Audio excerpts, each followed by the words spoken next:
Днес искам да ви покажа колко е лесно да пътуваме с парк за няколко дни извън града. Първото нещо, което трябва да направите, ако сте решили да пътувате извън София за няколко дни, е да изберете дългосрочен пакет с включени километри в цената. С него ще платите до 40% по-малко в сравнение с стандартната тарифа на услугата. Колите от Basic сегмента UP, Шкода, Renault Zoe и Dacia Spring могат да изминат достатъчно километри с един заряд, но това са малки коли за градска среда и дълги път с тях не е особено комфортен.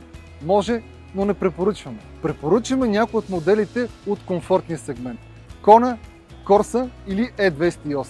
Последните три модела спокойно могат да изминат 250 км с един заряд на батерията и предлагат по-високо ниво на комфорт на пътя.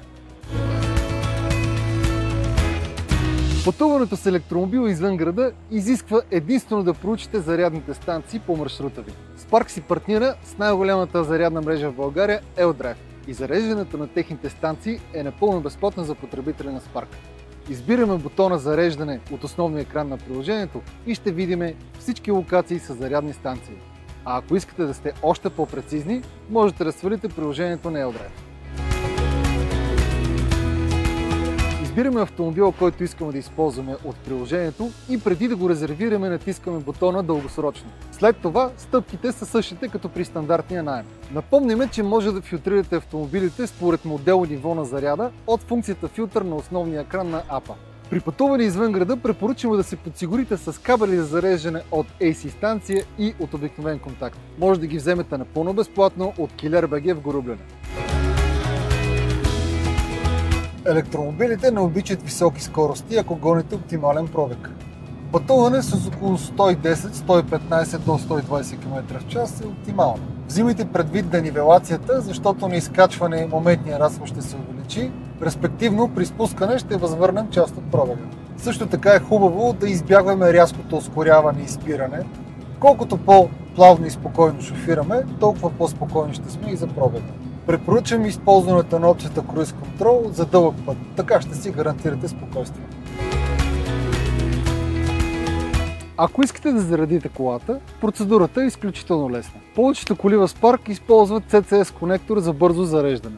Трите основни модела от комфорт сегмента Kona, Corsa и 208 зареждат с CCS конектор на бърза зарядна станция, като Коната зарежда с 50 кВт на час от DC станция, а Корсата и Peugeot зареждат с до 100 кВт на час от DC зарядна станция.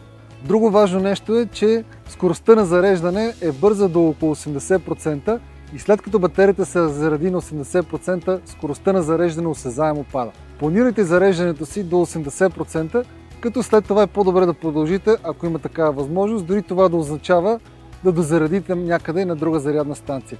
Така ще спестите време. Самото зареждане е изключително просто. Включвате конектора към порта на автомобила и зареждането стартира автоматично. За да прекратите зареждане, натиснете бутона Стоп на дисплея на зарядната станция. Паркираме автомобил на позволено място в рамките на която и да е Spark зона. Излизаме от колата и натискате бутона Прекрати от апликацията. Това е! Ако имате въпроси, пишете ни във Facebook, Instagram, на офисната поща или ни се обадете на денонощния телефон за поддръжка. До нови срещи и приятно пътуване!